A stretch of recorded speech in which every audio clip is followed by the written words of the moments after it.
Price Lord. ஆண்டவருடைய நாமம் மகிமைப்படுவதாக. மீண்டும் ஒரு விசை உங்கள் யாவரையும் இந்த மார்னிங் டிவோஷன் வழியாக பார்க்கிறதில் மிகுந்த சந்தோஷம். ஸோ கடந்த வீடியோவில் இருந்து fundamentals of a victorious Christian, ஒரு வெற்றிகரமான கிறிஸ்தவரின் அடிப்படைகள் அப்படிங்கிற காரியத்தை உங்களோடு கூட நான் ஷேர் பண்ணேன். அதில் முதலாவது அடிப்படை என்ன அப்படின்னா, இயேசுவின் பாதத்தை நோக்கி பாருங்கள். Look unto the feet of Jesus Christ. அதில் அவருடைய கொள்கைகள் அல்லது கோட்பாடுகள், இயேசு பின்பற்றின வழிகள் அல்லது அவருடைய நடத்தை, அதுல எப்படி கோபத்தை கையாள்வது, இயேசு கோபம் கொண்டாலும் எப்படி பாவம் செய்யாதவராக இருந்தார் என்பதை குறித்து உங்களோடு பகிர்ந்து கொண்டேன். இந்த காலை நேரத்தில் செகண்ட் ஃபண்டமெண்டல், இரண்டாவது அடிப்படை என்ன அப்படின்னா, இயேசு கிறிஸ்துவின் கைகளை அல்லது கரத்தை நோக்கி பாருங்கள். Look unto the hands of Jesus Christ. இந்த 2025 இந்த 2வது மாதத்துல ஒரு டிசிஷன் எடுங்க.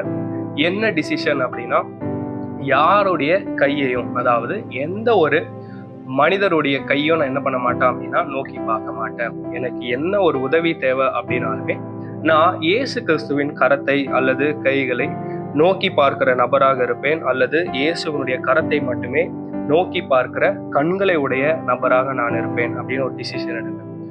அவருடைய கை என்ன பண்ணோம் அப்படின்னா, நம்முடைய தேவைகள் எல்லாவற்றையும் அது சந்திக்க போதுமானதாக இருக்கிறது. வேதத்துல அநேக இடத்துல ஆண்டவராகிய தேவன், அப்புறம் ஆண்டவராகிய இயேசு கிறிஸ்து இவர்கள் செய்த அற்புதத்தை நம்மால வாசிக்க முடிகிறது. ஒரு 4 உதாரணத்தை உங்களுக்கு முன்பதாக வைக்க விரும்புகிறேன். அந்த வேத பகுதியெல்லாம் வாசிக்க நேரம் இல்லை, ஆனால் நீங்க நேரம் எடுத்து என்ன பண்ணுங்க, அந்த வேத பகுதியை வசனத்தை வாசியுங்கள். முதலாவது மத்தேயு எழுதின சுவிசேஷம் 14வது அதிகாரம் 18 21வது வசனம் வரைக்கும் வாசிக்கும் பொழுது, அங்கு ஒரு சிறுவனிடம் இருந்த 5 அப்பம் 2 மீன் அங்கு இருந்தது. ஆனா ஏறக்குறைய எத்தனையோ ஆயிரக்கணக்கான ஜனங்கள். அப்போ இதுல இருந்து நாம் கற்றுக்கொள்ள வேண்டிய விஷயம் என்ன அப்படின்னா, அவருடைய கரத்தில் நம்ம கிட்ட என்ன இருக்கோ அதை அவருடைய கரத்துல கொடுக்கும் பொழுது, அதாவது அது கொஞ்சமா இருக்கலாம், நிறைய இருக்கலாம், எவ்வளவு இருக்கோ அது என்ன பண்ணும் அப்படின்னா அவருடைய கரம் பெருக பண்ணும். 2வது, அவருடைய கரத்துல நம்ம எதை கொடுக்கிறோமோ அந்த கொஞ்சத்தை குறையாமல் அவருடைய கரங்கள் காத்துக்கொள்ளும். ஸோ இந்த 2 பிரின்சிபல் என்ன பண்ணாதீங்க, ஒரு நாளும் மறக்காதீங்க. உங்ககிட்ட கொஞ்சம் தான் இருக்கா, அது அவருடைய கரத்துல கொடுத்து பாருங்க. அந்த 5 அப்போ 2 மீனை அந்த சின்ன பையன் என்ன பண்ணா அப்படின்னா நம்பி கொடுத்தான். எல்லாருமே திருப்தியா சாப்பிட்டாங்க. மீதியான துணிக்கைகளையும் நிறைய கூட எடுத்தாங்க. அதே போல அவருடைய கரத்துல நம்ம எப்போலாம் நம்ம கிட்ட இருக்கிறத ஃபுல்லா கம்ப்ளீட்டா கொடுக்குறோமோ அது பெருக பண்ணும். 2வது, குறையாமல் காத்துக்கொள்ளும். 2வது உதாரணம் 2 ராஜாக்கள் 4வது அதிகாரம் 2வது வசனம். அதுல வாசிக்கும் பொழுது எலிசா மூலமாக தேவன் செய்த அந்த அற்புதத்தை நம்மால் வாசிக்க முடியும். அங்க இருந்தது கொஞ்சம் எண்ணெய் தான். அந்த கொஞ்சம் எண்ணெயை தேவன் என்ன பண்ணினார் அப்படின்னா பெருக பண்ணினார். ஊற்றி கொண்டே இருக்கிறாள், ஆனா குறையவே இல்லை, பெருகிட்டே இருக்கு. அவர்கிட்ட இருந்தது கொஞ்சம் தான், ஆனா எப்ப அதை கம்ப்ளீட்டா சரண்டர் பண்ணாலோ அப்பொழுது அது பெருகி கொண்டே இருந்தது. 3வது 1 ராஜாக்கள் 17வது அதிகாரம் 10 முதல் 12ஆம் வசனம் வரை நாம் வாசிக்கும் பொழுது, தேவன் எலியா மூலம் ஒரு அற்புதத்தை செய்கிறார்.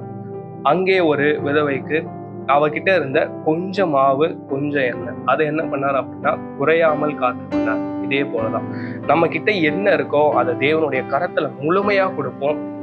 2வது விஷயம் என்ன அப்படின்னா, தேவனுடைய கரத்திலிருந்து நம்ம பெற்றுக்கொள்ளணும் அப்படின்னு இந்த வருஷத்துல ஒரு முடிவு எடுங்க.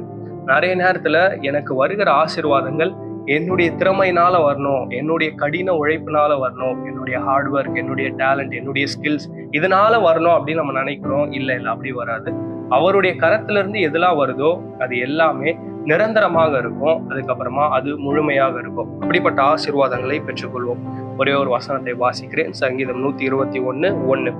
எனக்கு ஒத்தாசை வரும் பர்வதங்களுக்கு நேராக என் கண்களை ஏறெடுக்கிறேன். அப்போ நம்முடைய கண்கள் எதற்கு நேராக நம்ம ஏறெடுக்கணும் அப்படின்னா, எல்லா தேவைகளையும் சந்திக்கிற, நம்ம கிட்ட இருக்கிற கொஞ்சத்தை பெருக பண்ணுகிற, நம்ம கிட்ட இருக்கிற கொஞ்சத்தை குறையாமல் காத்துக்கொள்கிற இயேசு கிறிஸ்துவனுடைய கரங்களை அல்லது கைகளை நம்முடைய கண்கள் நோக்கி பார்க்கிறதாக இருக்க வேண்டும். இந்த வசனத்தை தொடர்ந்து நீங்க வாசித்து தியானிங்கள்.